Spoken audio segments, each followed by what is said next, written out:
오늘도 요 겨자씨 비유할 때는 마가복음으로 이렇게 보겠습니다. 4장 30절하고 32절이고요.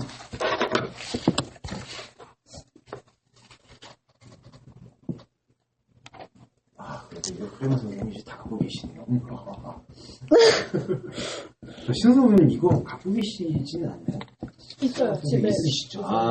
그럼 오늘 보신 다음에 이제 시간 되실 때 이걸로 같이 보시면 좋을 것 같은데. 네.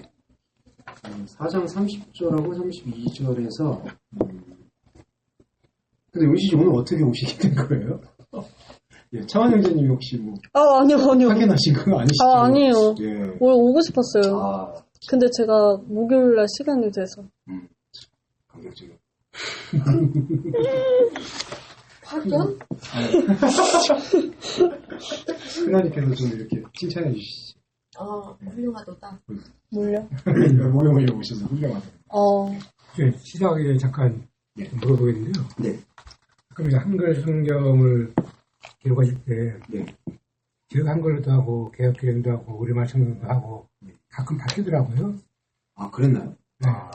그런 어떤 의도가 있나요? 아마 우리말로 넣었을 때는 아마 그게 조금 더 제가 매끄럽다고 판단해서. 내용 흐름상. 예, 내용 흐름상. 근데 세 가지 중에 제일 많이 했던 건 개혁개정을 아마 기본으로 봤어요.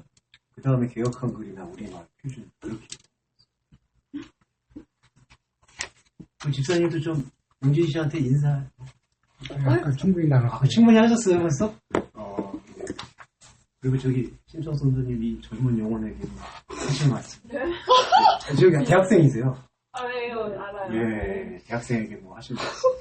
난 대학교 이렇게 보는데. 그걸 안 해가지고. 저도 안 해요, 그럼. 선생님 뭐 해주는 세상을 이렇게 뭐. 내가 어렸을 때입니다. 뭔가 훈훈한 분위기가 형성이 안 되는. 그럼 바로 겨자씨로 들어가겠습니다. 4장 30절하고 32절인데요. 이거 한번 용지 씨 한번 읽어주시죠. 그냥 성경 예, 이걸요? 그냥 성경으로 읽어주시죠. 또 가라사대 우리가 하나님의 나라를 어떻게 피하며 또 무슨 비유로 나타낼고 겨자씨 하나가 같으니 땅에 심길 때에는 땅 위의 모든 씨보다 작은 것이로되 심긴 후에는 자라서 모든 나물보다 커지며 큰 가지를 내니 공중의 새들이 그 그늘에 깃들일 만큼 되느니라. 네. 이게 저희 저번 주에 그 씨 비유가 하나 더 있었잖아요.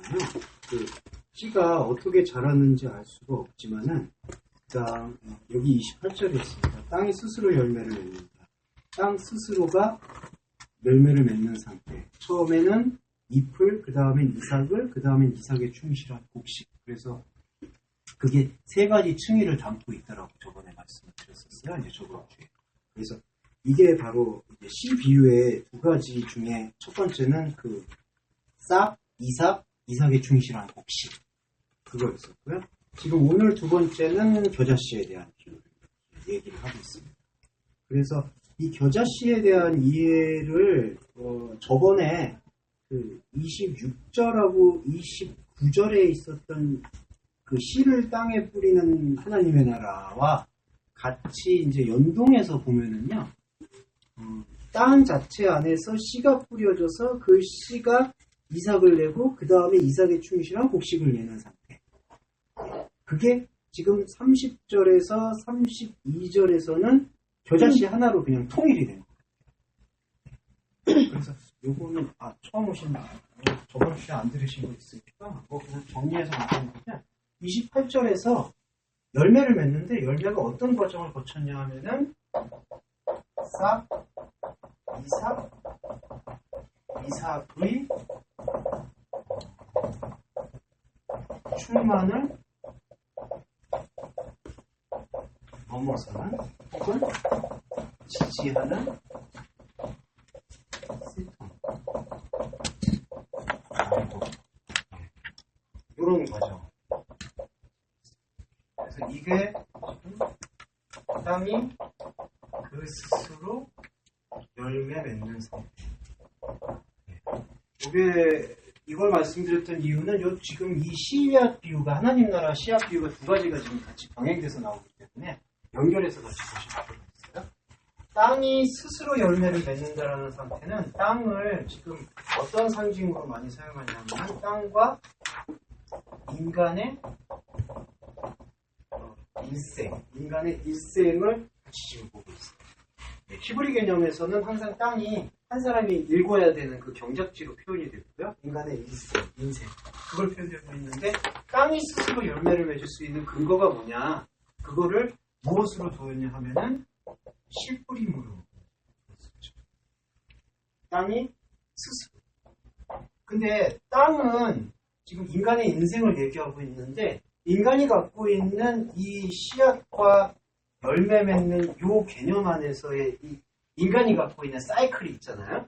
이 사이클 안에서 땅이 열매를 맺고 있는 상태로 보고 있느냐? 예수님은 그렇게 보시지 않았던 거죠. 땅이 하나님과 대적되어 있고 격리되어 있다라는 상태 자체가 인간이 갖고 있는 표현이 좀 어려운 표현이죠. 인간이 갖고 있는 실존 상황으로 볼 수가 있어요. 그러니까 땅이라고 상징되고 있는 인간이 갖고 있는 상황 자체가 지금 하나님과의 격리를 그대로 표현하고 있다. 그래서 이 하나님과의 격리 상태에 있는 실존이 갖고 있는 땅의 상태는 씨앗을 내도 씨앗을 품고 열매를 맺어도 이 씨앗이 하나님과의 격리 상태 속에서 지금 잉태되고 있는 씨앗이기 때문에 이 열매는 하나님과는 관계가 없는 열매를 맺는 거죠. 그게 그 사이클. 그러니까 이게 전자에 땅이 스스로 열매 맺는 상태에서 이 씨앗이 빠지게 되면은 이 사이클만 반복하는 거예요. 스스로 내는 거라고 얘기할 수가 없는 거죠. 근데 두 번째로 땅이 스스로 낸다라고 했을 때 땅이 스스로 낼 수 있는 근거는 뭐냐 하면은 씨가 있는데 이 씨는 어떤 씨냐? 여기서 말하고 있는 영적 혈통을 얘기하는 거죠. 영적인 흐름을. 그러니까 이 상태는 하나님과 격리되어 있는 상태에 이거를 이제 성경적으로 표현하면은 육적 혈통과 육적인 역사, 그냥 인간의 히스토리를 얘기한다면은 이 씨뿌림이 이루어지고 있는 상태는 영적인 혈통과 영적인 흐름의 움직임을 이야기하고 있다. 그래서 영적인 혈통의 씨앗이 이 땅 안에 스며들었을 때 땅은 스스로 열매를 맺는다라고 얘기하고 있고요. 이런 말씀을 논지로 놓고 보았을 때 육적인 역사, 육적이라고 표현하는 건 영에 대한 반대 개념이니까 육적인 역사와 육적인 혈통 속에서 땅이 내고 있는 열매는 엄밀히 말하면 자기가 자기 스스로 낸다라고 얘기할 수가 없는 거예요. 그렇다면 이 땅은 무언가에 필연적으로 종속되어 있다. 이 땅, 인간의 인생. 무엇에 종속이 되어 있느냐? 성경은 그것을 어둠에 종속이 되어 있었다고 얘기했고 그 어둠이 무엇이냐? 하나님과의 격리 상태를 표현합니다. 이렇게 정리를 해줬어요. 그러니까 땅이 인간이 갖고 있는 인간의 모든 실존이 열매를 스스로 맺을 수 있는 그런 상태 자체는 영적 혈통에서 들어온 씨앗을 통해서 가능한데 그것을 가능케 만들어주는 이 씨앗은 그럼 어디서부터 우리들한테 들어온 것이냐? 이게 이 성경 자체에서 말하고 있는 게 바로 로고스를 얘기해요. 말씀 자체. 지금 우리가 이 말씀을 듣는 이 순간, 이 상황, 이 공간이 로고스가 우리 안에 영적인 혈통과 흐름이 이 땅 안에 들어와서 비로소 땅을, 인간을 스스로 열매를 맺을 수 있게 만들어준다. 예. 그 다음에 이것도 계속 설명드릴게요. 그러면 땅이 스스로 열매를 맺는데 스스로 열매를 맺는데 이 열매는 그럼 어떤 열매로 산출이 될 것이냐? 여기서 지금 보시면 이 사이클에서는 하나님과 격리 상태에 있는 어둠에서 갖고 있는 씨앗과 열매는 반드시 여기서 우리가 조금 이제 해체하고 다시 귀합할 필요가 있는 게 인과 율의 원리를 따르고 있어요. 그건 뭐냐 하면은 인풋이 있으면 반드시 아웃풋이 있는 상태를 지금 어둠에서 하나님과 격리 상태에서 보고 있는 어둠 상태에서 인간이 가져가게 되는 이른바 실존의 상황이에요.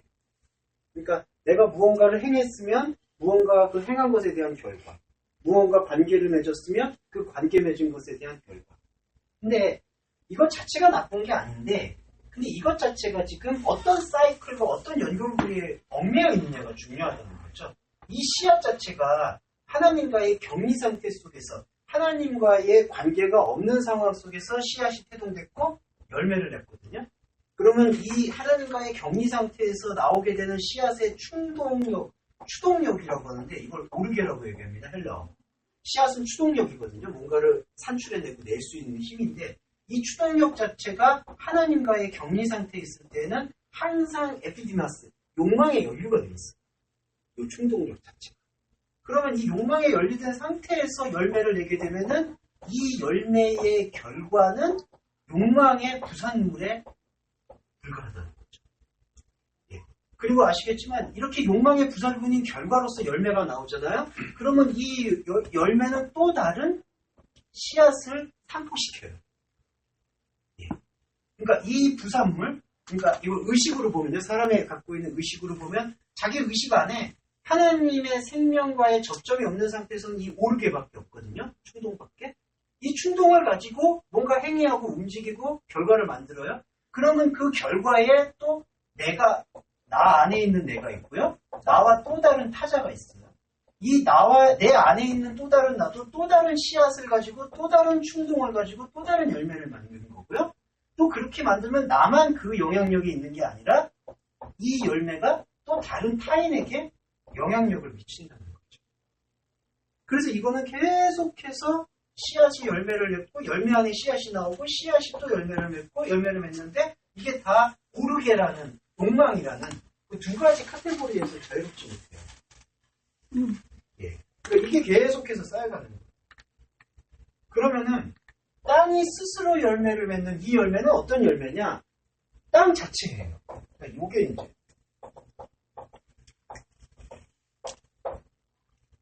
이 씨앗과 이 열매는 이 충동은 항상 욕망을 이끌고 오고 이 욕망은 항상 성경적 개념에서는 하나님처럼 되고자 하는 오르게의 연류가 되어 있어요. 충동이.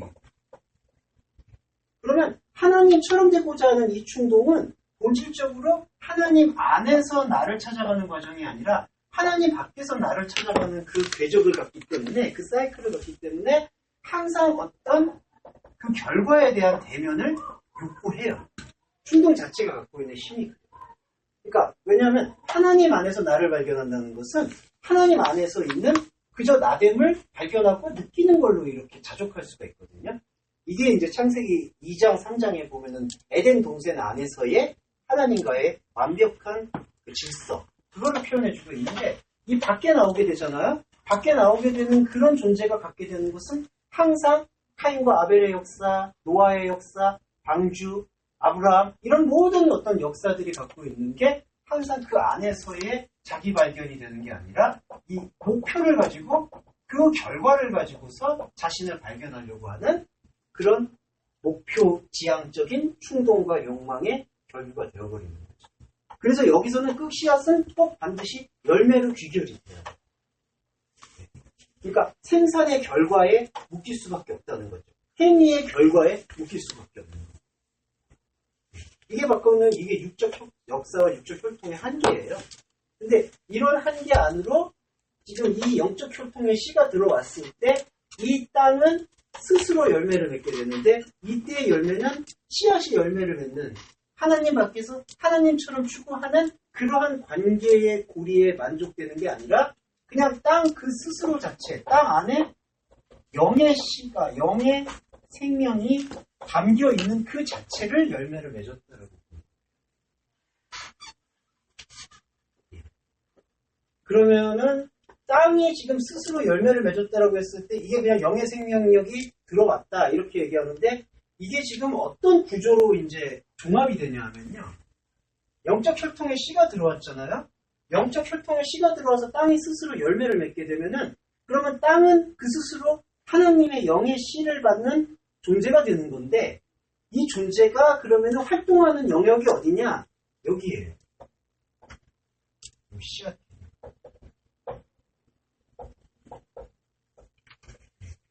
자, 아까는 이 씨앗 열매가 충동에 의해서 결과를 보여주거든요.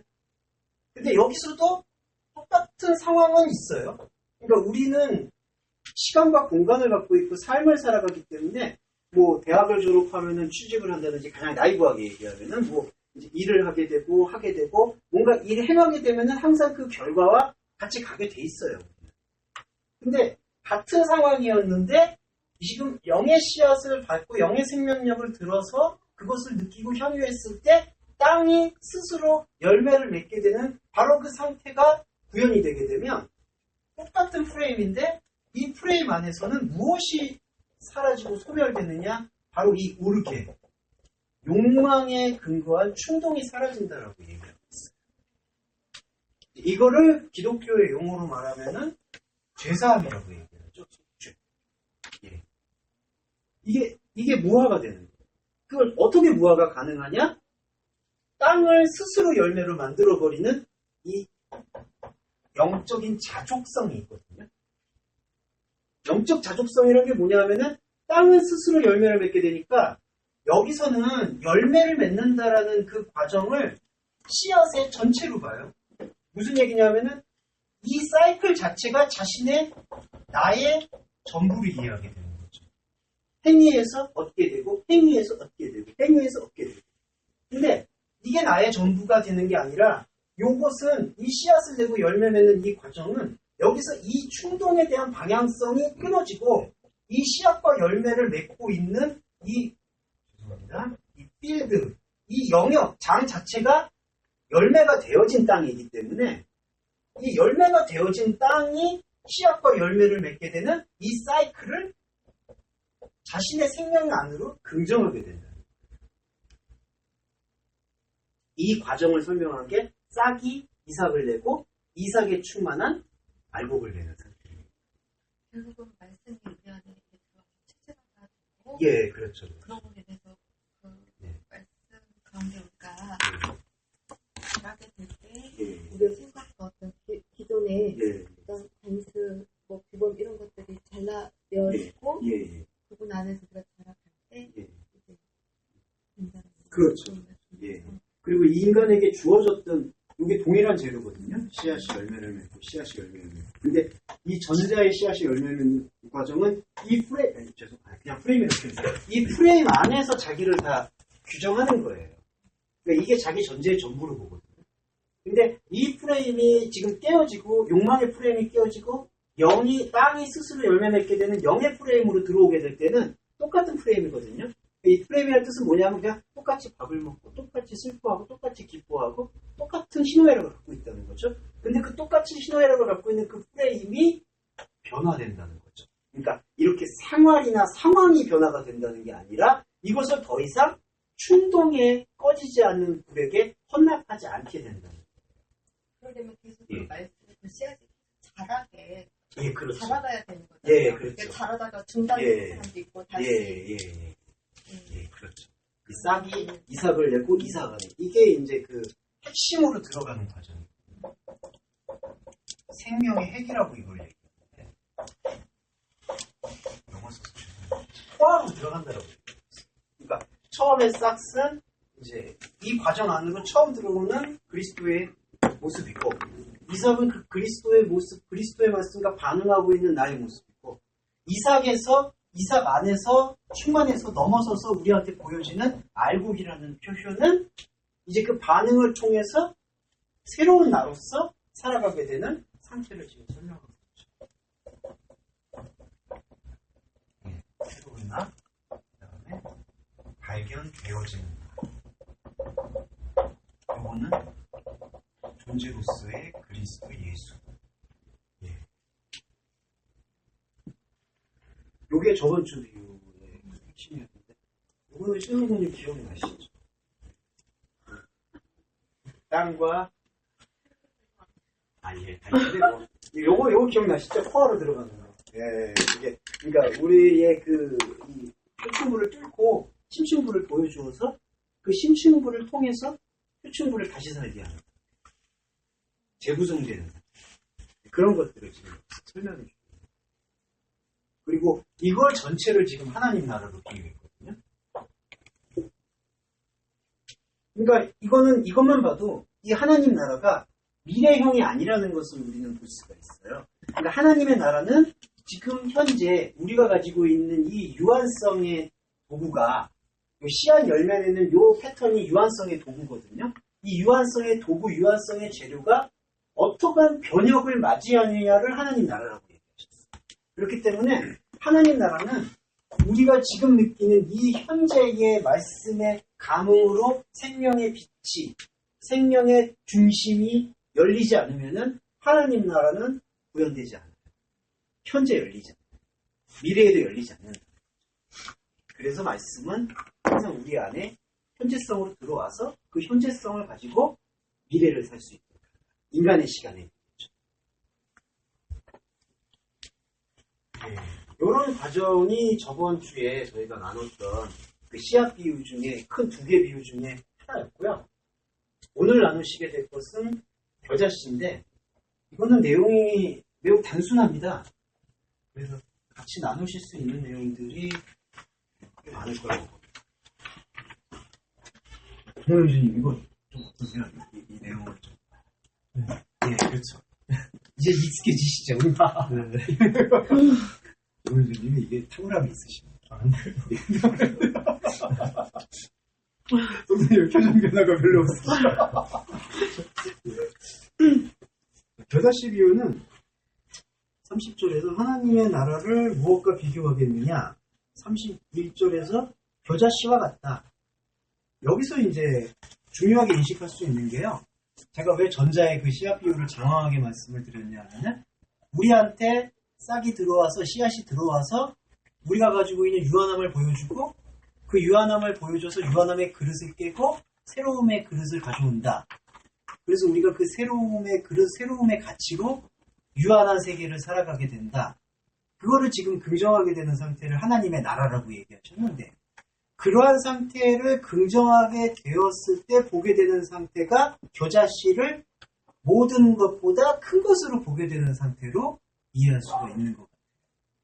근데 겨자씨를 모든 작은 것보다 모든 큰 것으로 이해할 수 있으려면은 어떠한 긍정이 또한 필요하냐면은 표현이 죄송한데 그러니까 겨자씨를 있는 그대로 보는 자세가 또한 필요해요.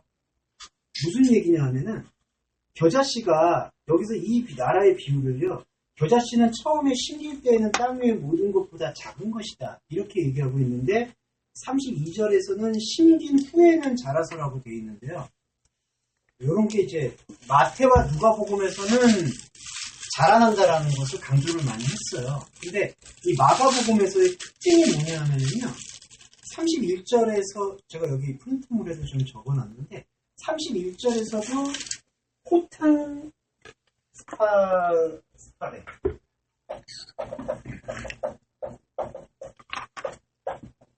이거 어떤 거냐면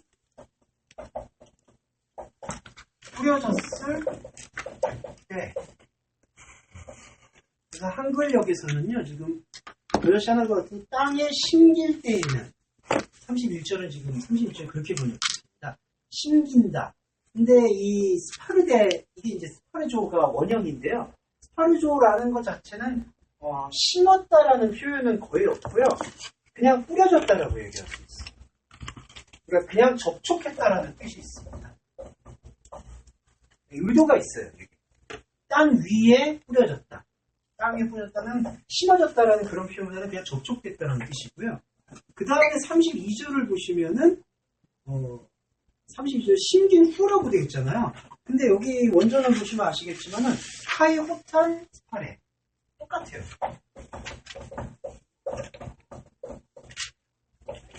뿌려졌을 그때 31절도 있고요. 32절도 있고요. 그러니까 이 번역은 의역이에요. 이 번역은 지금 번역이 지금 잘못됐다는 건 결코 아니고요. 뿌려져서 자랐을 것이다라는 게 전제가 되니까 그렇게 표현을 한 건데 지금 마가복음에서는 무엇이 강조가 되냐면요. 31절에서도 뿌려지고 있는 때 32절에서도 뿌려지고 있는데. 그러니까 두 가지 다 상황이 똑같은 거예요. 그러니까 겨자씨는 안 변한 거예요.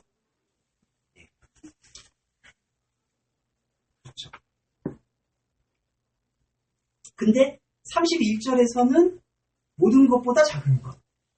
32절에서는 모든, 여기 나물이라고 번역되는데, 이제 모든 채소보다 큰 것. 네. 이렇게 지금.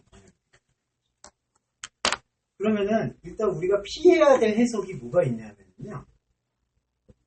우리한테 눈에 볼 때, 인간의 눈에 볼 때는 가장 보잘것없는 것이라 하더라도, 그것을 잘 취하고, 그것을 소중하게 받아들이면, 나중에 반드시 커진다. 근데 아시겠지만 지금 그러한 해석은 어떤 논리였냐면은 이런 논리였죠. 씨앗, 열매, 원인, 결과. 네. 이 프레임을 가지고 이거를 해석하게 됐을 때는 어떤 결과가 나오냐면은 겨자씨 하나님의 말씀을 처음 해볼 때는 되게 보잘것없는 것처럼 보이지만 그거를 잘 품고 우리가 잘 열매를 맺으려고 노력을 하면은 이게 30배, 60배, 100배의 결실을 거두는구나. 이렇게 해석을 할 수가 있거든요. 근데 이 해석이 갖게 되는 그 전제가 아까 제가 말씀드렸던 두 프레임이 있죠. 씨앗 열매가 이 프레임이 하나님의 프레임워크 안에서 움직일 때와 이게 인간 자체의 프레임워크, 하나님과 단절된 상태에서 진행되고 있을 때와는 달랐어요. 완전히 달랐어요. 뭐가 달랐냐면 하나님과 단절된 경계 상태에서 진행되고 있었을 때는 이 씨앗 열매라는 과정이 인과 율에 오르기에 이 충동에 지금 연류가 되어 있고요. 이 씨앗 열매를 우리가 갖고 있는 이 활동, 이 유한함 자체를 하나님의 프레임워크와 같이 발견하게 되는 그 동시적 존재는 이 충동에 의해서 길들여지지가 않게 되는 거죠. 이게 아까 하나님 나라의 상태입니다. 그렇기 때문에 씨앗이 열매를 맺게 된다. 가장 작은 것이 가장 큰 것이 된다. 이렇게 되는 그 결과에는 인간이 갖고 있는 하나님과 단절된 상태 속에서의 진행된 프레임워크이고요. 여기서의 프레임워크는 씨앗과 열매가 나고 있는 것이 가장 작은 것과 가장 큰 것이 하나로 지금 통합이 되는 것을 보여요. 여기 겨자씨에서 이게 작았는데 이렇게 커진다. 이거는 이 원인 결과의 프레임워크이고요. 여기서는 가장 작은 것과 가장 큰 것이 하나가 되어진다. 그래서 아시겠지만 31절과 32절은 동일한 상황을 얘기하고 있습니다. 뿌려지고 있습니다. 그러니까 31절과 32절에서 하나님께서 말씀하신 하나님 나라는 요 뿌려지고 있을 때를 요 상태 자체로 지금 보시는 거죠. 그러니까 마가복음에서 중요시하게 여기고자 하는 것은 씨앗이 뿌려졌을 때와 그리고 싹을 거둔다라는 그러한 해석의 개념엔 요게 가미가 된 거고요. 번역 성경이 나쁘다는 건 아니고요. 그냥 오해 마시고요. 예. 뿌려졌을 때를 이거를 지금 동시에 이렇게 병행하고 있는 의도를 봐야 된다는 거죠. 마가복음의 의도가. 그러니까 뿌려졌을 때와 뿌려졌을 때 이게 두 개 다 요 상태를 지금 설명하고 있는 거지. 이렇게 뿌려서 이렇게 심겨져서 자란다. 이 과정에 집중하지 않는다는 거죠. 근데 앞에서는 뿌려졌을 때, 겨자씨가 뿌려졌을 때 처음에는 가장 작은 것. 32절에서는 또 뿌려졌는데 가장 큰 것. 이렇게 상황이에요. 근데 이게 상황이 바뀐 거냐? 상황이 바뀐 게 아니라 사실은 하나의 관점으로 통합이 있는 거죠. 크고 작음, 많고 적음, 높고 낮음. 그러면 조금 더 들어갈게요. 그러면은 하나님 나라에 이것이 통합이 되면은 하나님 나라에서는 큰 것도 없고 적은 것도 없고 많은 것도 없고 적은 것도 없고 높은 것도 없고 낮은 것도 없느냐? 그게 아니라 통합이 돼도 이게 그대로 있어요. 우리 인식 안에는. 왜냐하면은 씨앗 열매 이 프레임은 그대로 있잖아요. 근데 문제는 이렇게 크고 적음이 통합이 되진 않고서는, 통합이 된다는 뜻은 이 하나님의 프레임을 발견한다. 하나님의 프레임을 발견하지 않는 상태에서는 이 크고 적음과 많고 적음과 높고 낮음을 하나님과 단절된 상태에서 말하는 오르기의 차원으로 계속해서 해소해 버린다는 거죠. 근데 이 하나님의 그 통합적 틀을 발견하고 있는 이 말씀의 체험을 느끼는 존재에게는 크고 적거나 많고 적고 높고 낮음을 판단하거나 인식하거나 체험을 해도 그 체험하게 되는 그 이유들이 욕망에 연루되는 것이 아니라 크신 하나님, 그러니까 이게 포함하는 하나님, 통합적인 하나님, 가장 작은 것과 큰 것을 하나로 보는 하나님과 함께 볼 수 있기 때문에 이게 욕망에 연루되지 않는 거예요. 그러니까 이게 없어진다는 얘기가. 불교와 기독교의 차이는 여기에 있는데요. 불교는 이제 멸아라고 해가지고 자아가 갖고 있는 그 구별을 없앤다라고 이제 이야기를 하고 있어요. 그러니까 계속되는 수행을 통해서는 어느 순간 자아가 나와 너를 구별하지 않는다. 그렇게 해서 이러한 상태 자체가 무화되는 상태. 그래서 내 존재 자체도 없어지는 상태를 열반이라고 이제 표현해요. 이게 들어보셨죠? 열반으로 오른다. 날반을 이렇게 얘기해요. 근데 이 기독교가 말하고 있는 하나님 나라는 이런 게 없어지는 게 아니라 이런 게 그대로 있으면서 이렇게 그대로 있는 이 상태를 하나님을 발견하게 되는 생명의 도구로 사용할 수가 있게 됩니다. 생명의 가능성을 갖게 됩니다. 그리고 이게 중요한 게요. 불교가 나쁘다 좋다의 문제가 아니라 불교가 갖고 있는 그 움직임은 냉정히 말하면 이 오르기에 연루가 돼 있어요. 충동에. 없어져야 된다라는 걸 전제로 하고 있어요. 크고 작음, 낮고 높음, 뭐 이런 개념들. 근데 이거는 없어진다고 해서 우리가 이건 없어, 이런 구별이 없어, 이렇게 한다고 하는 그것도 자기 세뇌의 과정이 된다. 그러니까 이게 그대로 펼쳐지는 거예요. 여기서 뿌려졌을 때 뿌려졌어. 그러면은 이 31절과 32절에서 가장 작은 것이 가장 큰 것이 되고 가장 큰 것이 가장 작은 것이 되는 것이 더 이상 두려워지지 않는 상태가 하나님의 나라이고, 이러한 하나님의 나라를 지속적으로 지원해주고 있는 하나의 동사가 뭐냐면 32절에서 자라난다는 뜻이거든요. 31절과 32절에서 그 31절과 32절을 지금 받쳐주고 있는 동사가 자라난다. 아나바이네.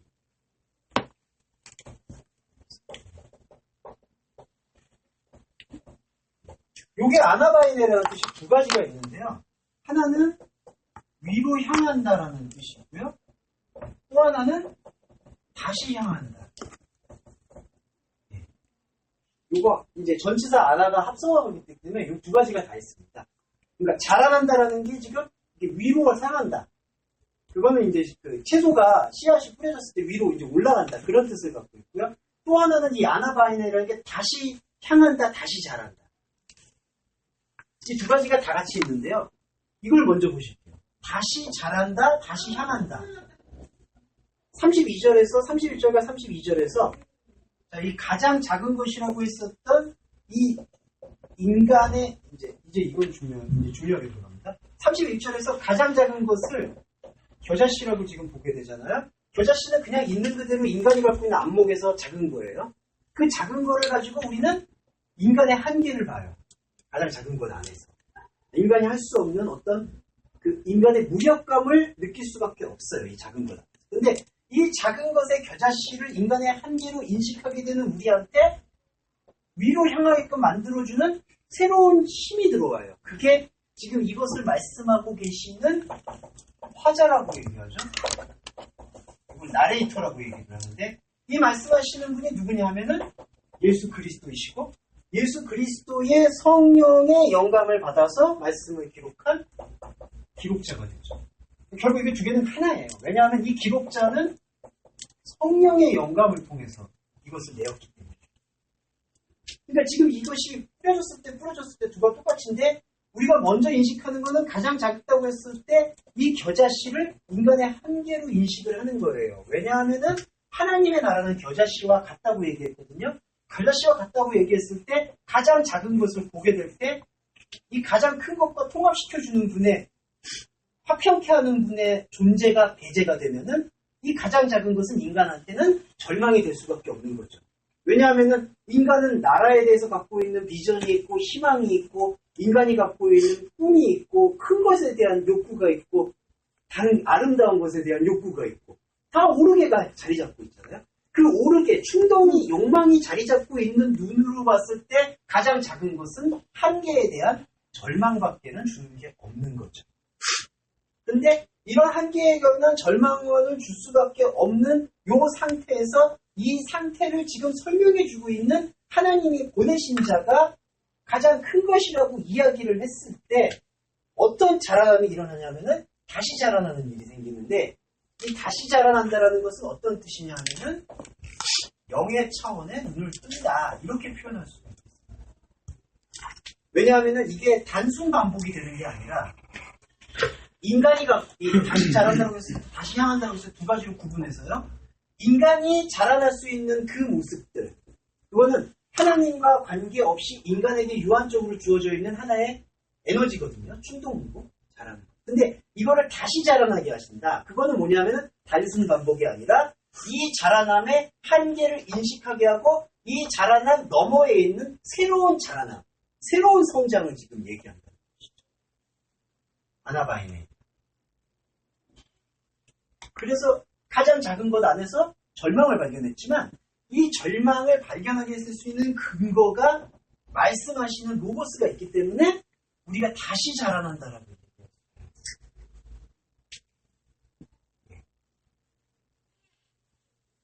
그러면 모든 나물보다 커지며 큰 가지를 낸다.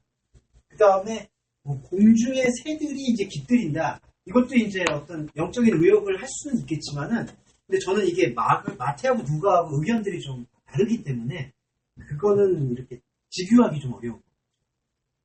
그러니까 공중의 새가 이제 하나님의 말씀 전달하는 그런 이동성을 얘기하고 있지만 이제 통일이 되지가 않아서 그거는 그냥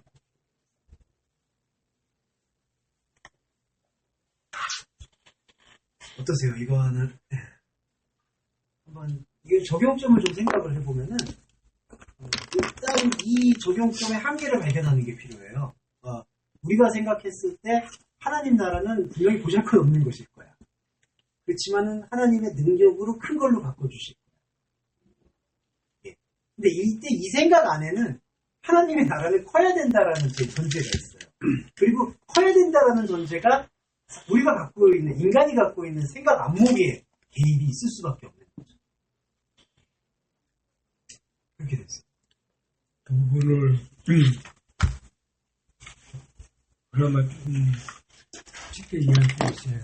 네. 작은 것은 육적인 활동 방향이고 네. 큰 것은 영의 활동 방향인데 예. 인간은 그게 영의 활동 방향은 안 보이니까 아무 작죠. 그렇죠. 무가치하게 생겨야죠. 예. 하지만 그것이 하늘에 볼 때는 가장 큰 것이고 하늘에 해상은 가장 작은 것이거든요. 예. 그러니까 요한복음도 너는 천국에서는 지극히 작은 자를 했을 때 예. 율법시로 마지막에 선지자지만 율법시이기 때문에 가장 작은 자라는 그런 뜻이 그런 개념을 했을 때 다시 자란다는 건 이제 거듭난다는 얘기고 네, 그렇죠. 다시 그러니까 제가 육적으로 계속 이렇게 생산해내고 있다면 이제 영으로 생산해낼 수 있게끔 되새김질하는 거죠. 그렇죠. 그러니까 되새김질하지 않았던 그 상태가 육의 상태로 계속 현상을 진짜 분리신경 살아가던 세대였다면 네. 이제 이것이 되새김질함으로써 새로운 것으로 다시 자라나게 하는 그러니까 아까 말씀하신 단순 그 상태에서 계속 반복하는 게 아니라 차원이 다른 질이 다른 그런 차원으로서의 자라나는 거죠. 그렇죠. 수평이 아니라 수직으로 예. 그런 상태를 이해하면 전체가 다 엮여지지 않을까. 예, 그렇게 지금 보실 수 있어요. 이제 거기서 좀 더 가미가 될 것이 그 영의 활동과 육의 활동이 있는데 이거예요. 영의 활동과 육의 활동이 있는데 영의 활동에 대한 것이 육의 활동으로 들어와서 이 육의 활동을 영의 활동으로 변화시켜준다. 근데 여기서 중요한 게 영의 활동이 들어와서 육의 활동이 영의 활동으로 변화가 될 때 육의 활동이 없어지는 것이냐? 없어지는 게 아니라 그대로 가되 그대로 가는 것에 머리가 달라지는 거죠. 그 충동과 욕망의 방향타가 소멸된다는 것이죠. 그 소멸을 계속 죄를 없이 하신다. 그래서 여기서 죄로는 우리가 지금 행위로서 짓는 죄는 그 이후에 우리가 삶을 살아가면서 선택하고 컨트롤해야 될 문제이고, 성경에서 말하고 있는 죄라는 부분은 바로 그 충동의 방향타가 죄이고, 그 방향타가 무력화되고 소멸되는 게 속죄이고, 그 개념으로 이렇게 받아들이죠. 그리고 우리의 그러면 일반의 삶은 어떻게 지원이 돼야 되느냐? 그 속죄되는 존재, 우리가 갖고 있는 이 방향타가 소멸되는 것, 그거를 이제 견딜 수 있는 영적인 유연함을 품어요.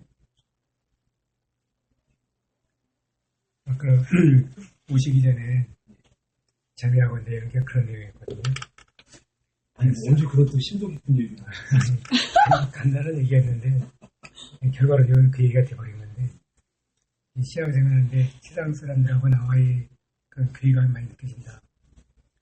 그거는 이제 영의 견인을 되는 상태에서는 당연히 있어야 합니다. 그것을 끝까지 견디지 않는 것이 구원인 것이고, 그렇지 않고 다시 세상과 짝하여 내가 세상에 살아있음을 존재를 인정받고자 세상으로 간다면은 영을 시작할 때 누구로 마치는 그런 과정이기 때문에 각 그에들 연합하는 이유는 그런 것을 또 우리가 흘려가지 않도록 그런 보호를 받는 그런 상태에서의 고유의 공동체가 필요하다, 그런 얘기하고 있었거든요. 얘기하고 저보다 집사님 훨씬 낫네요.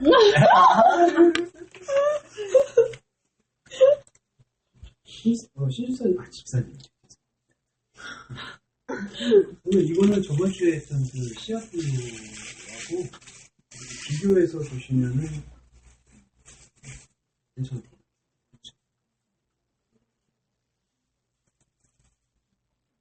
일단 그 가치의 통합이라는 것은 계속 적절하겠죠?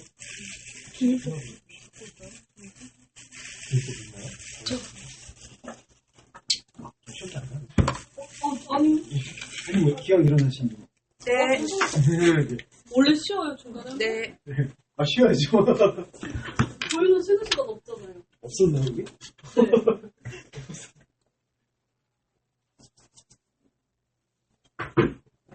저녁 드셨어요? 뭐 빵을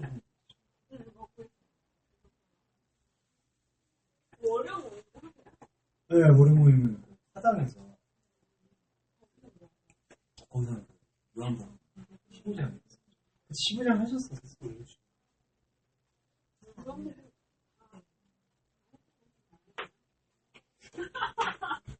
다락방은 다르죠.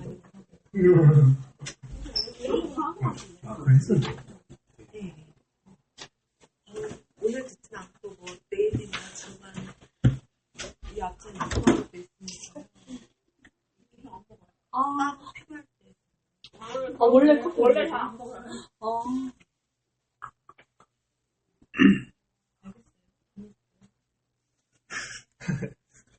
어제 창원 형제가 한밤중에 네. 톡을 했더라고. 누님 이러길래 누나 이렇게 그랬더니 누나 이러더라고. 그래서 저도 보내줄 수 있나요? 그래서 딱 생각을 해보니까 녹음 파일요? 이제 조금 안면에 텄다 이거지. 그 생각 딱 드는 거여서 오케이 이랬더니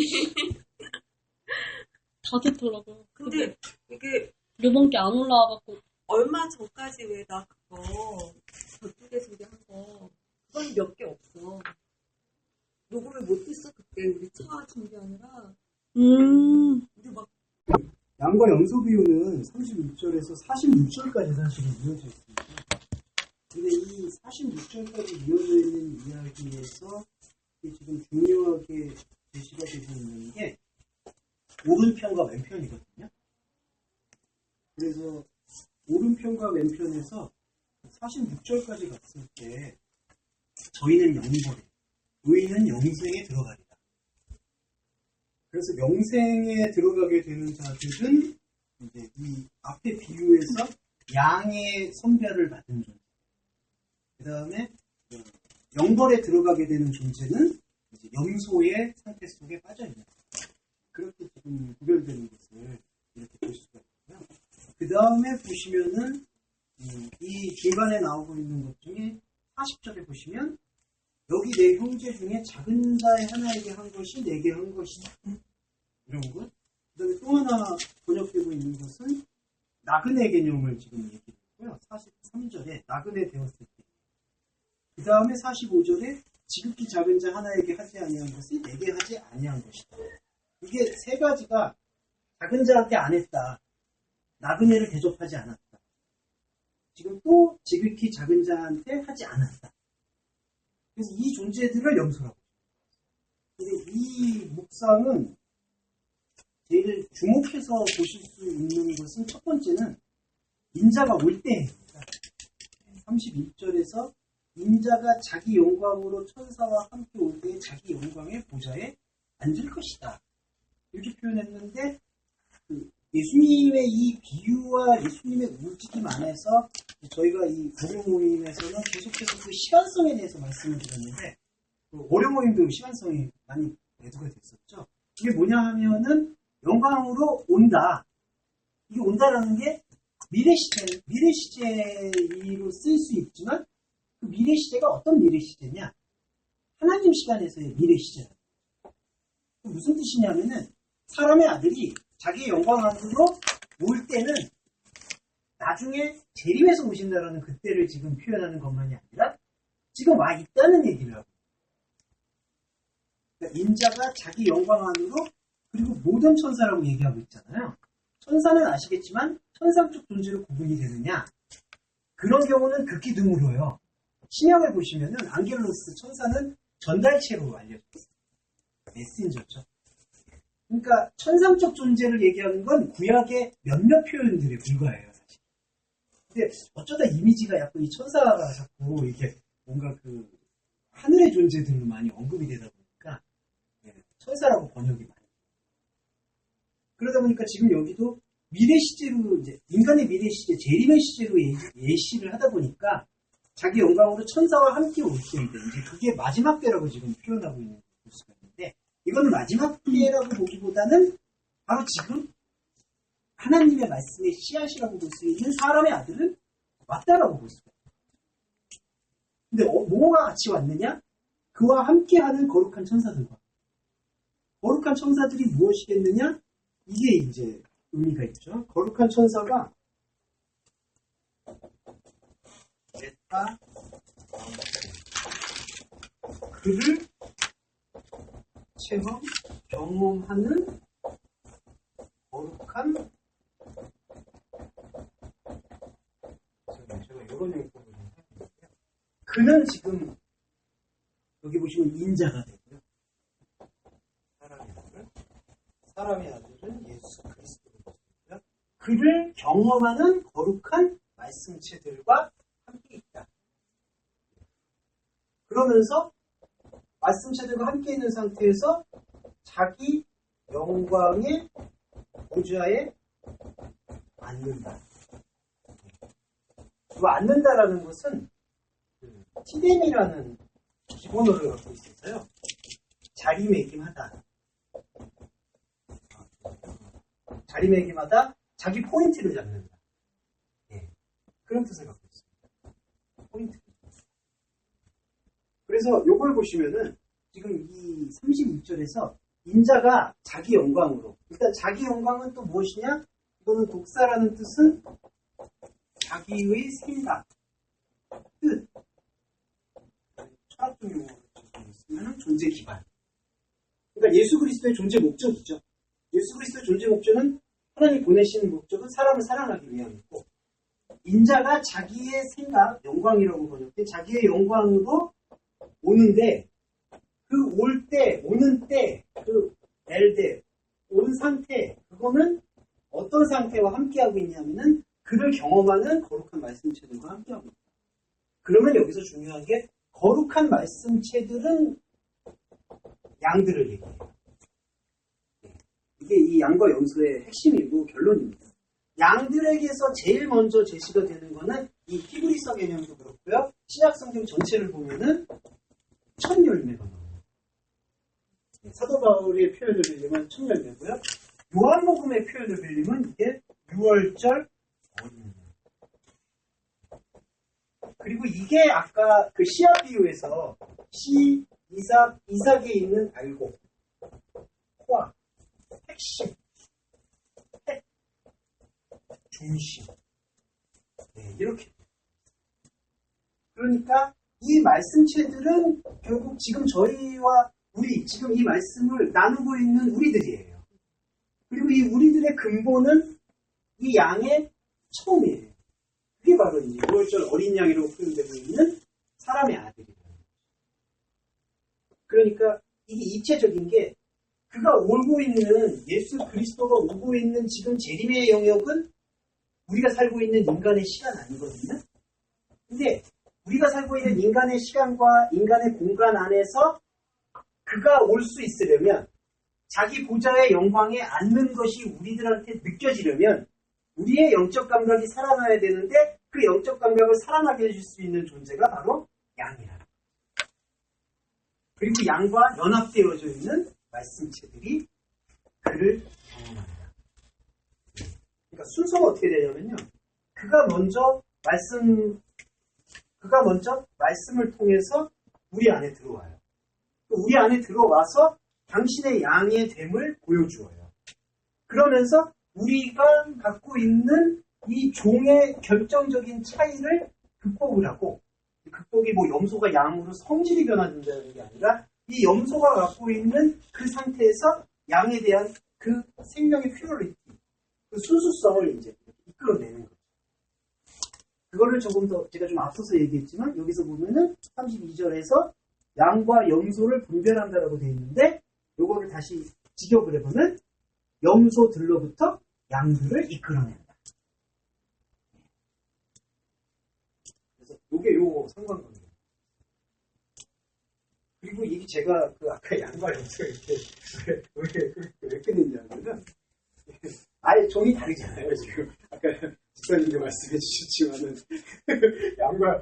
저는 염소가 그 양 중에 잘못 태어난 그걸로 알았었어요. 그러니까 이렇게 잘 낳는데 새끼를 낳는데 발육 상태가 안 좋거나 약간 죄송한데 기형이거나 뭐 그러면 그게 염소인 줄 알았는데 그게 무슨 말도 안 되는 소리야. 말하자면 저 안에서도 예, 죄송합니다. 태교한테 안 좋을 텐데 자꾸. 예, 분명히 일리가 있는 것 같아요. 저희도 말씀을 잘못 받으면 예. 발육 상태가 잘못돼서 선생님 정말 네. 저를 오해해 주시는 선생님. 네. 그래서 바로 결론을 들어가요. 양하고 염소가 이게 지금 종 자체가 다른 거거든요. 이게 중요합니다. 양화 염소를 왜 비유하셨냐 하면은 종의 다름이라는 거는 헬라어로 말하면 알로스의 다름이 아니라 헤테로스의 다름이에요. 그래서 요 형제님 그 생명사전 책에 보시면은 요 헤테로스에 대한 설명을 좀 보실 수 있을 것 같아요. 이건 아예 그 근본이 다른 상태거든요. 그러니까 양과 염소는 사실은 근본이 다른 상태고 이거를 이사야서에서는 뭐라고 했냐면은 하나님의 생각과 우리의 생각이 다르며 이렇게 표현했는데 이 다르며라는 뜻의 70인역은 이제 히브리어를 헬라어로 바꾼 거거든요. 70인역에서 헤테로스를 사용했어요. 하나님의 생각과 우리의 생각은 다르다. 뿌리가 다르다는 거예요. 근데 양에서 염소, 양과 염소를 이렇게 지금 분리하는 게 한글 번역은 약간 아쉬운 게 양이 있고 염소가 같은 우리에 있는데 이렇게 우리에서 분별해낸다. 그런 분별 작업을 단순하게 표현했는데 이제 원어를 우리가 통해서 좀 보게 되면은 그건 어떻게 되냐면 염소에서부터 이 양을 이렇게 끄집어낸다라고 표현해요. 그러니까 되게 의미심장한 얘기가 지금 다른 상태예요, 아예. 근데 여기서 지금 양이 끄집어내어진다. 이걸 어떻게 이해할 수 있겠느냐?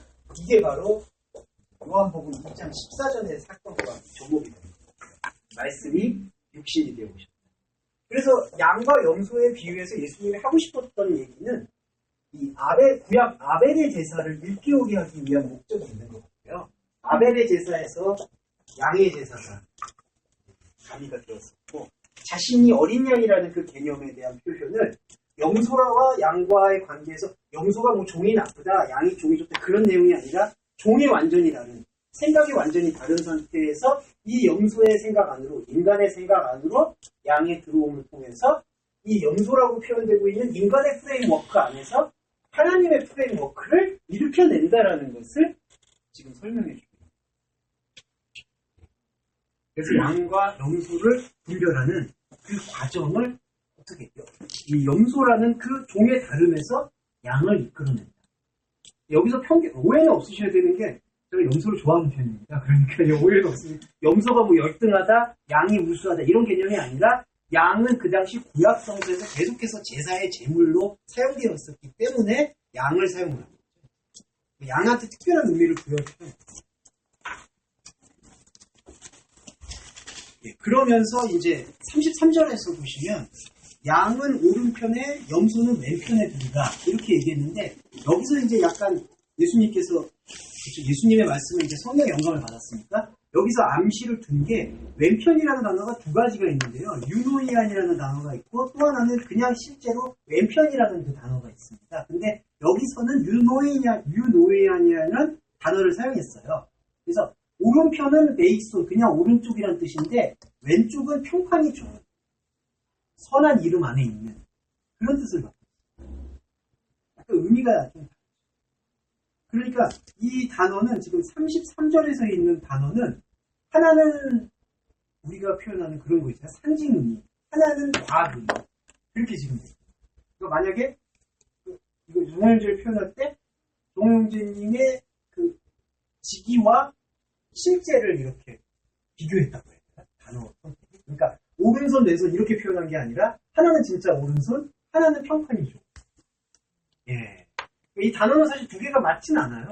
근데 평판이 좋은 것도 왼쪽이라는 것으로 사용되긴 하지만 그때도 왼쪽이라는 게 이제 어떤 긍정적 의미를 쓰일 때 이렇게 사람들이 잘 모르는 상태에서 많은 일을 한다.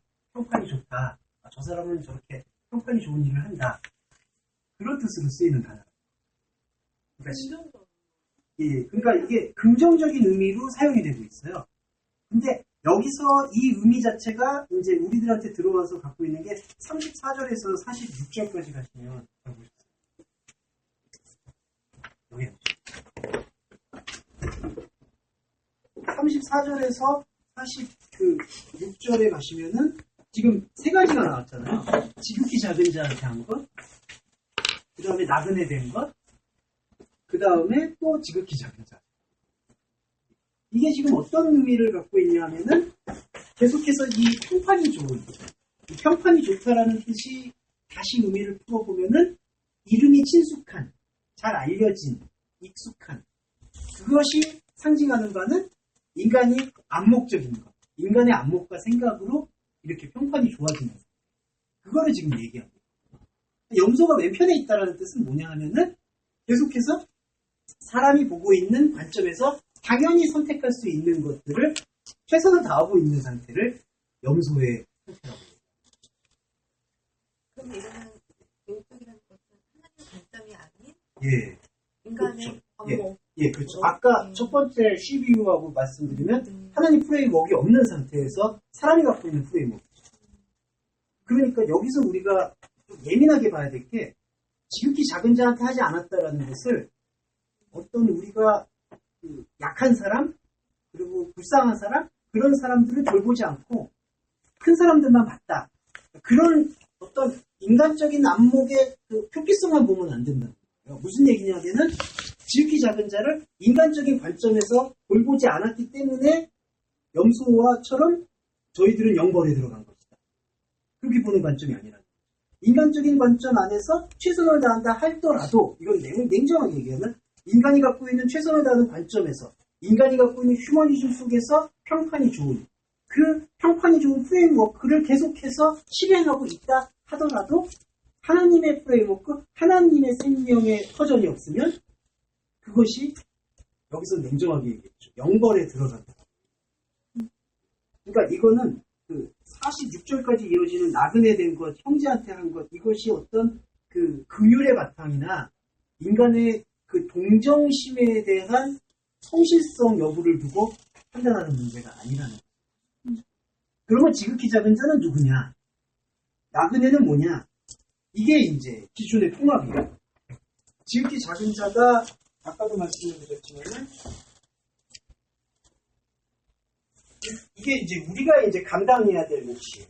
그와 함께 그를 경험하게 되면은 예수 그리스도의 생각을 경험하게 되면은 크고 작음에 대한 것에 오늘 용어를 좀 많이 쓰는데 통합적 지평을 보게 된다.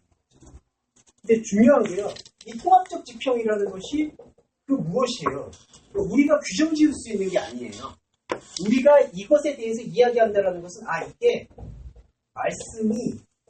말씀을 말하게 하는구나. 그 사실에 대한 긍정이에요. 무슨 뜻이냐면 말씀이 주체고요. 이 말씀이신 분이 우리 안에 들어와서 우리에게 이 말씀을 말하게 해요. 그러니까 이 주체는 나이지만 결국 이 안에서 흐르는 것은 말씀 외에는 없는 거예요. 내 안에 말씀이 들어와서 나에게 말씀을 말하게 하는 거예요. 이게 통합적 지평이에요. 그게 뭐냐면 크고 작음이라고 하고 있는 인과의 상태 자체의 그 프레임워크에 갇혀있는 상태에서 이 상태만이 아니라 이 상태, 이거를 넘어서서 있는 생명의 상태를 우리한테 이야기하는 게 바로 말씀 성경이라는 뜻이에요. 그게 그를 경험하는 말씀체들이에요. 그래서 이거를 이제 용어를 사용해서 말씀드리면 이거를 말씀 체험이라고 얘기할 수 있어요. 체험이라는 것인데 우리가 이제 이걸 규명할 수 있는 부분이 아니고 말씀이 말씀을 말하게 된다라는 바로 그 상태를 설명합니다. 근데 지금 나그네라는 것도 그렇고요. 지극히 작은 자라는 것도 그렇고 지극히 작은 자 나그네라는 그런 개념 자체가 이것을 통합해서 통합적인 지평을 보여주고 있는 그러한 상황들의 행함을 얘기하는데 이러한 상황들의 행함이 이루어지지 않고 있는 상태가 여기서는 영벌이라고 해요. 영원. 그 영원한 벌도 냉정히 말하면 하나님이 벌을 주신다기보다는 이제 하나님과 다른 상태에서 헤테로스 상태에서 쌓아가고 있는 인간의 행위가 서로가 서로를 계속해서 벌 주고 있는.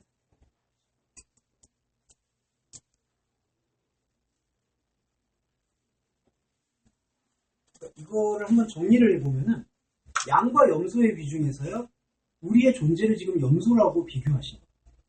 근데 양과 염소는 종의 완전한 다름이 있듯이 이건 뭐 진화로 이런 거 다 빼고 종의 다름이 완전히 있듯이 이 종의 다름을 사실은 긍정하는 것에서부터 말씀의 역사는 시작이 돼요. 그러면서 이 종의 다른 것 안에서 어떻게 같은 뿌리가 나올 수 있는가를 우리한테 보여주시는 것이 바로 하나님이 우리에게 오셔서 보내주신 말씀의 힘, 말씀의 단 하나, 근원, 독생자 그리스도 예수가 우리들한테 발견되어졌고 증거되어졌고 그거를 우리가 받아들이게 될 때 염소에서 양이 나오게 되는 종이 달랐던 곳에서 우리의 다른 종에서 같은 종이 되어지는 통합이 이루어진다. 새로운 피조. 네. 새로운 피조. 그러니까 이거는 좀 더 이거를 조금 더 보면은 양 자체가 지금 영의 측면이라고 얘기할 수 있는데 냉정히 말하면 이 양 자체도 영의 측면이 될 수가 없어요. 왜냐하면 종과 종의 다른 프레임 안으로 들어왔고 그러니까 양, 원래 이름 없는 양이라고 보시면 되고요. 그 수직에 있는 존재가 우리를 사랑하셔서 우리한테 다른 종으로 오신 거예요. 근데 다른 종으로 오신 목적이 뭐냐면은 이걸 봐야 돼요. 이 차별을. 다른 종이었던 존재가 우리 염소에 들어와서 당신의 양됨을 보여주어서 이 차원의 다름을 통해서 이것을 볼 수 있게 만듭니다. 그러니까 이 상태가 없으면은 이 상태가 들어와서 이 상태를 통해서 이 상태의 차이를 봐서 이 상태를 봐야지 이 차이에 대한 인식이 없게 되면은 이 상태를 계속 욕구하잖아요. 그러면 이 상태를 욕구하게 되면은 이 상태를 들어가느냐? 못 들어가. 또 이 상태 안에서 계속 그 프레임워크 안에서 움직이게 돼.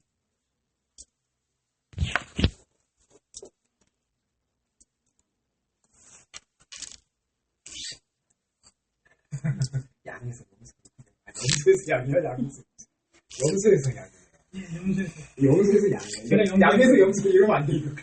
제가 염소에서. 아, 염소. 아, 염소. 저도 염소. 여기서 이제 양. 우리 저거 유인물 아, 여기.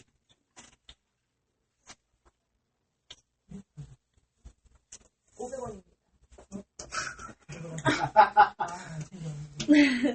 통장으로 있던. 아, 500원 통장에 수수료가 다 들어가요. 수수료가 더 비싸. 그럼 다음에. 예, 이 양과 염소는 내용이 좀 담백하죠. 예. 좋은데요? 우리 목소리. 예. 양에서 염소로 나올 수는 없나요? 그게 그 얘기를 또 피해갈 수 있겠고. 영웅시하게 쳐가지고 맞추려고 네. 그 케이스하고 연동이 되니까 네. 그런 케이스는 일어날 수 있는가요?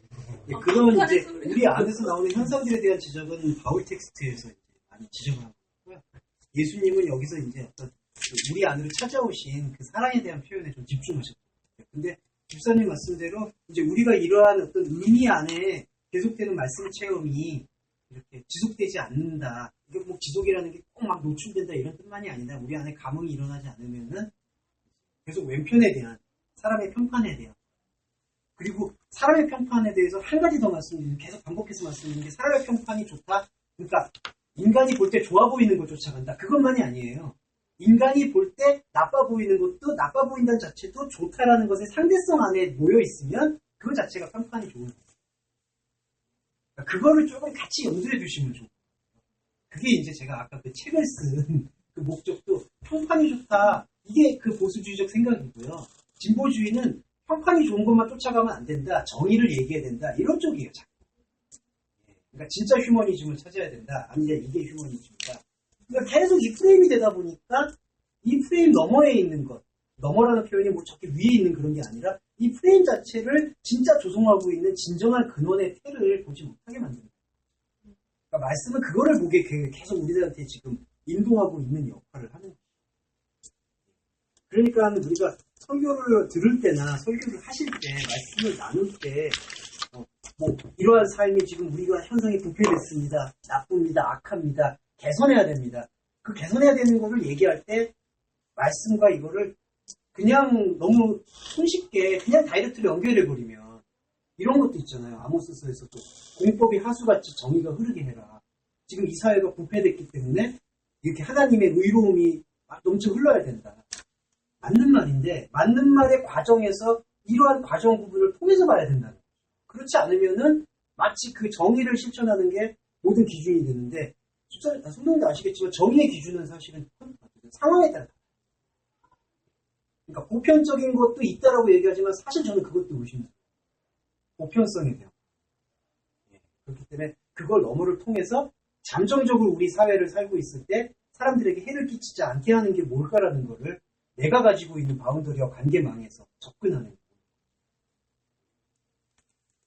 이건 좀 죄송한 말인데 그 마약 중독 같은 것도 우리나라 제가 저 김성민 씨를 옹호하는 건 아닌데 우리나라의 그 마약 중독의 그 치료 방법도 약간 점진적이지 못해요.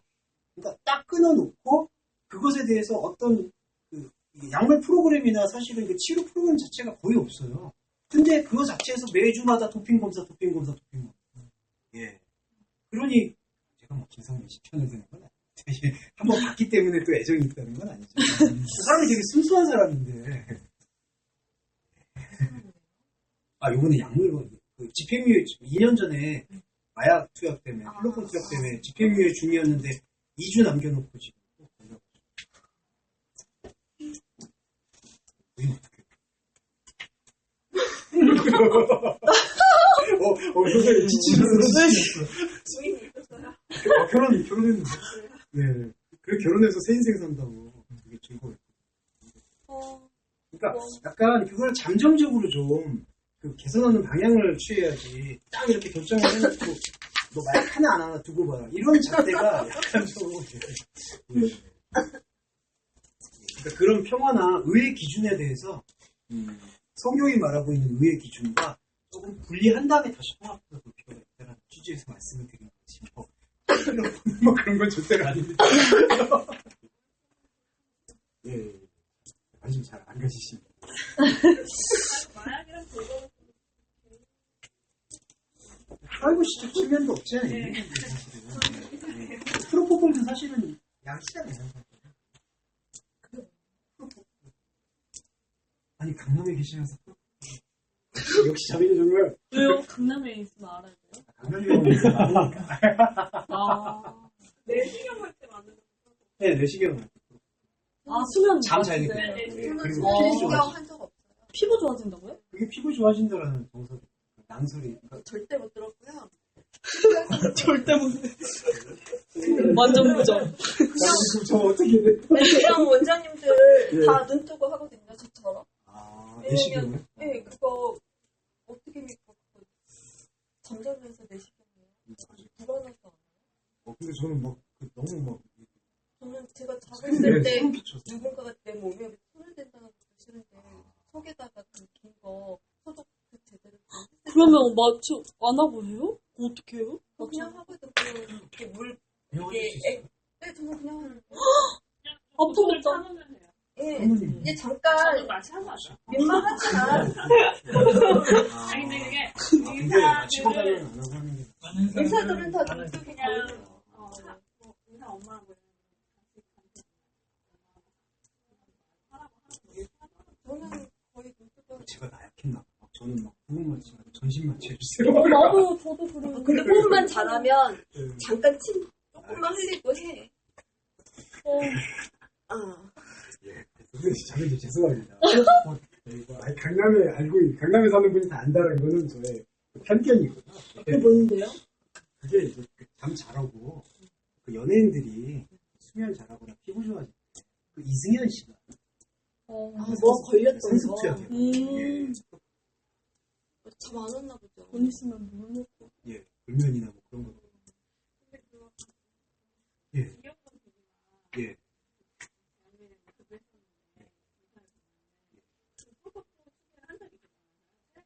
아, 맞다. 그때 한번, 예, 저도 이렇게 봤었는데. 그냥 자기가 텔레비전 얘기 못했는데 제가 한번 맞아보겠습니다. 맞은 거예요. 아, 그래요? 네, 맞았대요. 근데 그거를 맞고 나서 방송에서 그렇게 얘기 못했지만 한 번 맞고 또 먹고 싶다는 생각이 잘 들더라고요. 이해가 됐어요. 그게 왜 연예인들이 만드냐면 자기가 너무 피곤하잖아. 진짜 그렇죠. 스케줄이 되게 하거든요. 근데 그걸 딱 맞고 자기가 한 3시간 자고 일어나는 줄 알았어요. 근데 시간 봤더니 뭐 5분인가밖에 안 지났어요. 아, 얼마 안 근데 지난 숙면을 거예요. 취한 근데 거예요. 완전 숙면을 취한 거예요. 진짜 마약 깊게 먹었나 자ದಂ다. 그래서 항정실성이었구나. 자기가 그거를 진짜 방송에서 말 못했지만 아, 진짜 속으로 이거 왜 맞는지 알겠어. 자기 또 먹고 싶다. 자기가 그렇게 숙면을 취했는 게 너무 처음이어서 그 얘기를 하더라고요. 무섭다. 근데 이거 유튜브에 올라가도 돼? 이영돈 PD님 죄송합니다. 이게 비하인드가 좀 많이 아쉽다. 편집하셔야죠. 큰일 났네. 예, 자, 바로 소금으로 들어가겠습니다. 그럼 저는 어떻게 프로포폴리오? 김성민 씨 옹호하는 거 아닙니까? 내가 근데 지워주세요. 이거 제목 다 그냥 올려야지. 제목 다돼 있는데 지원규 목사님? 아이고. 지워주세요. 어쩌지? 이거를 게 깜빡했네. 너무 웃기다. 큰일 났네. 아무튼 이제 제가 말씀드리고자 하는 취지는 그 의의 기준을. 김성민은 뭐예요? 모르세요? 아니, 그 인어 아가씨 나왔던데. 그 있잖아. 영씨 봤 네, 저 이나가서 봤어요. 그쵸. 거기. 남편. 예, 약간 느끼하게 생겼는데. 강소희 씨 남편? 치과 의사다. 네, 알아요. 실제 치과 의사. 죄송합니다. 본론을 들어가시면 죄송해요. 그 사람이구나. 치과 의사에 대한 로망이 있었는데. 치과 의사. 자, 세 번째 소금이신데요. 죄송해요. 근데 이거 두절 아세요? 제가 이렇게 근데 구글을 그거 왜 안 써있어요? 예, 근데 이게 어떻게 9시에요? 거의 다 됐네요. 조금만 이거 말씀드리겠습니다. 마가복음에 보면 제 진도를 빼야 돼서. 여기 나왔네요. 9장 50절이에요. 예, 9장 50절. 아무튼 상당히 의미심장한 말씀이에요. 프로포폴 빈손에 잊어주시고, 이제 소금에 집어주시면 감사하겠습니다. 예. 9장 50절에서 소금은 선한 것이다. 예. 그리고 소금이 만약에 소금 아닌 것이 되면, 예. 그 한글 번역에서는 소금이 그 맛을 잃으면 이건 의역이고요. 그 할랄론이라는 단어가 지금 쓰였는데 그게 그 할라스라는 단어의 앞에 부정적도가 쓰인 거예요. 부정적도. 그래서 요거를 우리가 이 국민법문 원전에 맞게 직역을 하면은 만일 소금이 소금 아닌 것으로 나타나면은 무엇으로 맛을 내겠느냐? 이걸 지금 질문하고 있습니다. 그리고 소금이 선하다라고 얘기했을 때 성경이 전체적으로 끌고 가고 있는 이 선함의 기준은 존재론적 기준으로 보시면 예수 그리스도시죠. 그러니까 소금이 본래적으로 예수 그리스도인데 지금 가정법이 소금이 그 맛을 잃게 되는 것은 예수님이 그 가정법을 사용하시는 게 저희 어려 모임들도 조금 나눴었는데 지금 우리의 상황에 대한 설명이세요. 요한복음에서는 이렇게 되어진 상황, 복음화 되어진 상황에 대한 설명을 하시고 여기서는 소금이 아닌 상태를 지금 우리가 가지고 있는 우리의 현 모습이라고 얘기하시죠. 그럼 소금이 선하다. 근데 이 소금이라는 단어가 당시 이스라엘이나 지금도 마찬가지인데 가장 기본적인 인간의 필수품, 그 다음에 또는 기본적인 인간의 상태를 설명하고 있죠. 그래서 여기서 우리가 볼 수 있는 것은 기본적으로 우리한테 주어져 있는 그 인간의 상태 자체가 선하다라는 거예요. 근데 지금 또 하나의 인간의 상태는 이것이 본래 선해야 되는 거거든요. 그러니까 6과 0의 기준에서 우리가 통합적 관점을 말씀드렸을 때는 0이 6 안으로 들어와서 새로운 이걸 몸이라고 표현했죠. 사도가. 전 이게 적합하다. 0이 6 안으로 들어와서 0과 함께 호흡할 수 있는 사람이 되었다는 게 새로운 몸. 이게 원래 소금에게 바라고 있는 하나님의 뜻이라는 거죠. 인간에게 주어져 있는 이 기본적인 것이 선해야 된다라는 걸 얘기하고 있어요. 근데 지금 또 하나의 인간의 상태는 소금이 아닌 상태예요. 근데 여기서 중요한 게 소금이 아닌 상태라는 것을 얘기할 때 소금의 부정적도를 쓰였거든요. 할라스. 그래서 이게 아가 이제 알파가 모음이 두 개가 붙어버리니까 할랄론으로 이제 어미 변화가 일어난 거고요. 이 아가 부정적도로 쓰였는데 이거는 잘 보시면 아시겠지만 이게 부정적도로 쓰였는지 결합적도로 쓰였는지는 문맥에 따라서 판단할 기준이에요. 아라는 거는 결합으로 쓰일 수도 있고 부정으로 쓰일 수도 있어요. 여긴 이 두 가지가 다 있어요. 부정이라는 거는 소금이 아닌 상태가 된 거고 결합이라는 것은 소금에서 벗어나지 못한다는 거예요. 이게 되게 얄궂은 거예요. 그러니까 기본적인 인간한테 우리한테 주어져 있는 건 원래 선한 건데 그래서 우리한테 선함의 파편들이 있어요. 근데 이 선함들이 계속해서 이 본질의 선함과 접목이 되지 않으니까 이게 부정적도 상태, 소금 아닌 상태가 가는 거고 근데 소금이 아닌 상태라고 우리가 인지를 해야 되는데 그 인지를 못하고 이게 소금이야. 이건 소금을 끌고 가야 돼. 결합적도 상태로 이걸 끌고 가는 상태가 두 가지가 다 같이 공존하고 있죠. 그래서 여기서 예수님께서 말씀하신 게 소금은 선한 것이로되 소금이 그 맛을 소금 아닌 것이 되면 무엇 안에서 맛을 찾을 것이냐. 그 다음에 너희 자신 안에 소금을 가져라. 이렇게 지금 표현하고 있어요. 근데 우리 자신한테 소금이 우리 자신한테 있을까? 이게 없는 거죠. 그러면 중요한 거는 이 없는 것을 얘기하시는 분을 볼 수밖에 없다. 그러니까 이렇다면 이런 거죠. 이 안에 지금 도너츠가 없다. 뺄게요. 도너츠가 지금 없다. 예, 없는데 잠깐만요. 이게 예수님이고, 예, 예수님이고. 그래서 예수님이 지금 저한테 이렇게 명령하시는 거예요. 너 안에 소금을 가져라. 그러면은 지금 말씀하시는 말씀이 들리잖아요. 그럼 제가 이렇게 보게 되는 거예요. 그때 여기 도너츠가 있는 거죠. 예, 그러니까 이 원리가 똑같습니다. 예. 드셨나요? 예. 그러니까 너희 자신한테 소금을 가지라는 얘기가 이게 명령형이기도 한데 반대로는 발견하는 얘기예요. 너희 자신한테 소금을 가지라는 걸 때 우리 자신 안에 사실은 이 성경의 큰 흐름에서는 이 자신 안에 지금 소금이 없는 거죠. 소금 아닌 것만 있는 거죠. 바뀔 때 네. 부정부적으로 바뀌는 거예요. 예. 그러니까 그리스도인의 존재론적인 네. 하나님 될 수 없음과 예, 그렇죠. 그리고 하나님 되어야 하는 하나님을 예. 얘기하는 예, 그렇죠. 그 결합. 그러니까 이 결합이 이제 그 긍정적 결합이에요. 그리고 여기 이제 소금 아닌 상태의 결합은 이제 부정적 결합이 어떤 결합이냐면 그리스도인으로서 하나가 돼야 되는데 그러지 못하는 상태에서 그리스도가 아닌 다른 것과 계속해서 결합되고 있는 상태를 양면적, 그러니까 전도사님이 말씀하셨던 것은 이제 요 결론적 부분이 그렇게 할 수 있는 거고, 여기서 소금이 그 맛을 잃고 있는 상태는 이제 소금이 결합이 되지, 선한 것이 결합이 안 된 상태에서 다른 선한 것, 그러니까 다른 선한 것이 이제 하나님이 볼 때는 선하지 않은 건데 우리가 생각하고 있는 선한 것은 나쁜 것과 결합되는 예, 그래서 부정과 결합이 저기 아까 근본이 선하다 그랬잖아요. 예, 근본이 선하다 했다는 것은 선악과를 먹기 전의 상태를 얘기하는 겁니까? 아니면 선악과를 먹었지만 그리스도에서 연합된 상태를 얘기하는 겁니까? 아, 그 전의 상태. 선악과 먹기 전의 상태. 예, 그렇죠. 그 시간성으로는 이제 하나님 시간. 하나님 시간대에서는 본질적으로 인간과 관계 맺는 것을 선함으로 지금 이해합니다. 근데 이제 이 하나님과의 시간성과 인간의 상태 속에 지금 떨어져 있는 이 선악과 상태에서는 이제 이 선함이 아니라 선함 아닌, 소금 아닌 것들이 계속해서 움직이고 있어요. 창세기 구절을 보면 인간이라는 존재 자체가 예. 아담이라 부르짖는 순간 이미 선악과를 먹어 존재가 되어버리잖아요. 네, 그렇죠. 그렇게 봤을 때 소금은 우리 안에 있는데 예, 우리가 그걸 알아보지 못하고 있을 뿐이죠. 예, 그렇죠. 눈이 가려져가지고. 예, 그렇죠. 소금을 소금으로 보시죠. 그렇죠. 어느 날 갑자기 뚝 들어온 게 아니라 이 안에 있는 소금을 선한 그리스도 예수를 예. 너희가 계속 바라봐야 된다. 예. 그것이 이제 전체적인 현재의 맥락일 것이고 예. 지금 나오는 얘기도 사람이 저기 원래 선악과 했을 때는 이런 상태로 저는 보는 게 어떨까 싶거든요.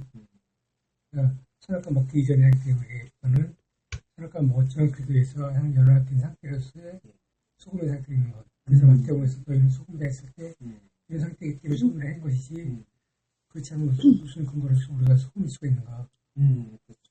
그게 그렇죠. 마태복음 산상수훈에서는 지금 집사님 말씀하신 것을 정확히 좀 적용할 수 있을 것 같고요. 그다음에 이제 요 마가복음에서는 이게 좀 독립적으로 좀 떨어져서 나온 부분이 있는데, 요 부분에서는 이제 그 부분도 있겠고, 그다음에 이제 하나님의 영역 속에서의 그 선함의 목적으로 이제 소금은 선한 것이다.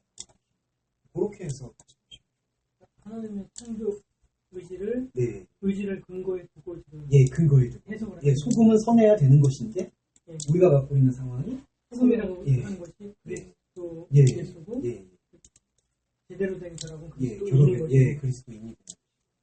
근데 인간이 갖고 있는 상황이 이제 소금이 아닌 상태를 계속해서 소금인 것처럼 추구하고 있는.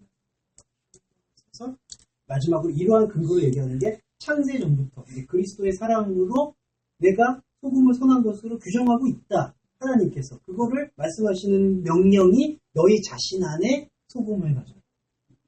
근데 이게 중요한 게 이게 부정의 긍정이 돼요.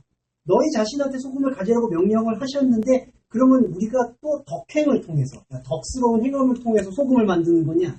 이것과는 관계가 사실은 일단 여기서 끊어지는 거죠. 우리 안에 소금이 없음을 발견하는 거예요. 그러면 덕행은 어떻게 되는 거냐? 참 덕행주의자께서는 그런 말씀들을 많이 물으시지만 덕행을 부정하자는 게 아니라 덕행. 아니 제가 그 비윤리적인 사람이 아니기 때문에 그렇잖아요. 예, 그렇죠. 왜? 덕행주의자.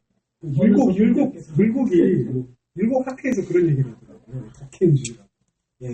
그러니까 덕을 행한다를 뭐 줄임말로 해가지고. 그 진비록이란 드라마에서도 요즘 뭐 덕행 많이 나오는 거. 그런 건 본받아야 돼.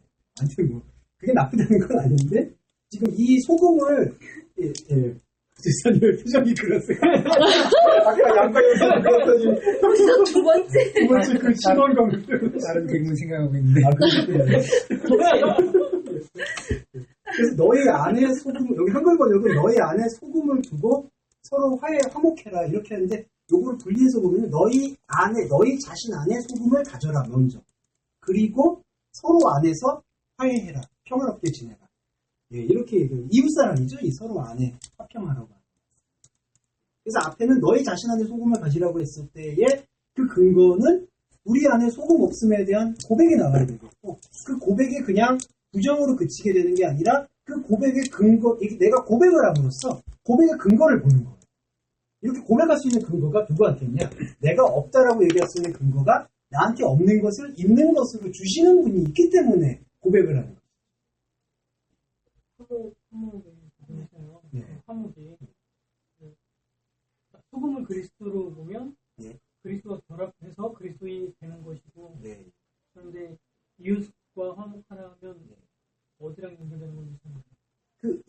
화목하게 되는 지점의 본질은 지금 우리 안에서 소금이 없음을 발견하게 되면은 그 발견하게 된 자체에서 소금의 참 가치가 들어오잖아요. 예, 그러면 소금의 참 가치를 통해서 내가 가지고 있었던 이전의 삶이라고 얘기할 수 있어요. 이 이전의 삶이 이제 과거, 현재, 미래의 삶. 나를 살고 있는. 예, 뭐딱 선을 볼 수 없지만 6에서 0으로 선을 볼 수는 없지만 예, 근데 경계를 보자면. 영의 삶을. 예, 그렇죠.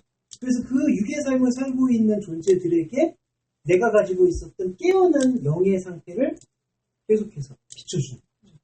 복음 전파가 될 수 있고. 예, 그렇죠. 이제 내 안에 복음이 좀. 단지 그것은 예. 그리고 그 관계망들이 자기 안에 충만하게 되면은 이 관계망은 결국 나와 너를 이끌고 오게 되니까 그것 안에서 이제 뭐 선함이나 윤리나 이제 이런 것들이 새롭게 다 얘기됐습니다. 예수님께서 원하셨다. 한국이라는 단어가 들어가면 네.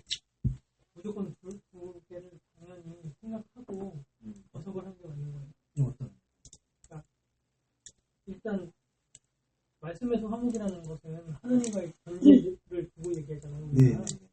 인간이 하나님과 화목할 수 있는 것은 그리스도 전제를 두고 보는 것이 어디에서든 관점일 텐데 그리스도만의 지금 관점. 말씀하시는 것은 이웃까지도 나가시니까 예. 이게 어느 것으로 보는 것이 맞는 건지 이게 먼저인지 같이 봐야 하는 것인지 동시성, 화목이라는 거죠. 결론으로 보면 동시성인데 순서로 이해하면은 먼저 하나님과 우리를 연결해주는 그리스도로서의 화목, 그 다음에 하나님과 연결된 상태에서 내 안에 다른 나들을 연결해주는 화목. 예. 그거를 이제 우리가 동시에 보게 되었을 때 그 동시성이라고. 근데 이제 근본적인 거는 하나님이 보내신 자가 우리를 연결해주는 커넥팅이 먼저였고, 그걸 통해서 내 안에 다른 자들을 이제 같이 하게 되는 거예요. 그리고 그러한 커넥팅 속에서 실제로 이제 이웃들을 보게 되는 거죠. 실제 삶. 그때 실제 삶이, 그럼 이거는 실제 삶이 아니야. 그런 게 아니라 이게 영적 실제고, 그 다음에 이건 육적 실제. 이렇게 얘기할 수 있어요. 저 궁금한 게 있어요. 예. 이게 참 우스운 걸 수 예. 있는데 이게 다 끝났잖아요. 그 많은 것 중에 염소 또. 아니요. 소금은요. 네. 제가 여기에 그런 걸 쓴 적이 있었어요. 소금도 그렇고 기름도 그렇고. 근데 지하철에서 제가 목사님께 말씀드린 적이 있는데 제가 쓴 시 중에 기름 한 방울만 있었으면 좋겠다. 기름 한 방울은 영진이와 나 사이에 삐걱거리는 관계의 기름 한 방울로도 윤활제가 될 수가 있고 멈춰서 있는 뭐 자전거 바퀴도 들어갈 수 있는 그런 역할도 할 수 있고 모든 게 다 세상을 돌아가는데 참 필요한 그런 기름 한 방울 보고는 그런 시 같은 걸 제가 썼더라고요. 보면 소금은 배추 절이는 데도 쓸 수 있고 싱거운 반찬에 모두 다 적절하게 쓸 수 있고 또 그게 너무 지나치면 또 병을 일으키잖아요. 그죠? 그리고 또 부족하게 들어가면 또 부족한 대로 또 문제를 또 일으키고요. 그래서 왜 예수님은 그 많은 양념 중에 이 소금의 비율을 썼나? 전 그게 참 궁금한 거예요, 지금. 네, 갑자기 이게 전 너무 궁금해졌어요. 왜 썼을까? 용씨 혹시 기억나는 거? 네, 몰라. 소금? 왜 하필 소금일까? 아까 제가 얘기하려던 게 소금을 찾아갔지만 부활하고 만들려고 바다에 가고 있거든요. 바다에 그 소금 몇 개 있어가지고 360여 들어갔거든. 그래서 바닷물이 짜던 이유가 있는데 거기서 오면 소금 얻을 수 있다니 그 얘기 한다고 했던 하나일 때 옛날에 하나님께 제사할 때 소금으로 저격했어요. 부정한 것들을. 저격이 아닌 진료거든요. 소금이. 그래서 예수께서 우리 보고 우리가 화목하게 해놨을 때 소금으로 화목하라 했잖아요. 소금 원약이라는데 네. 이걸 가지고 이웃 타자한테 아가페를 전했을 때 하나님과 하나 됐거든요. 그 사람도. 그렇게 이것이 서로 간에 화목된 거예요. 그래서 제가 이게 궁금해서 무슨 생각을 했냐면요. 지금 말씀하신 게 참 와닿는데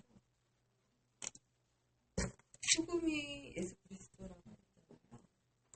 그런데 내 안에 나 그리고 이웃과 사랑하려면 내 안에 그리스도가 없음을 인정을 하고 있잖아요. 이게 화목이라고 했는데 순간 이게 그 믿음이겠구나라는 생각이 들었어요. 내 안에 믿음이 없음을 고백하는데 그때 내 안에 그리스도 예수가 발견되어지는 것으로 끝나지는 않는 것 같아요. 왜냐면 이웃을 사랑하는 건 정말 죽을 때까지 저한테 내려지는 계명이자 사랑 같아요. 그 이웃이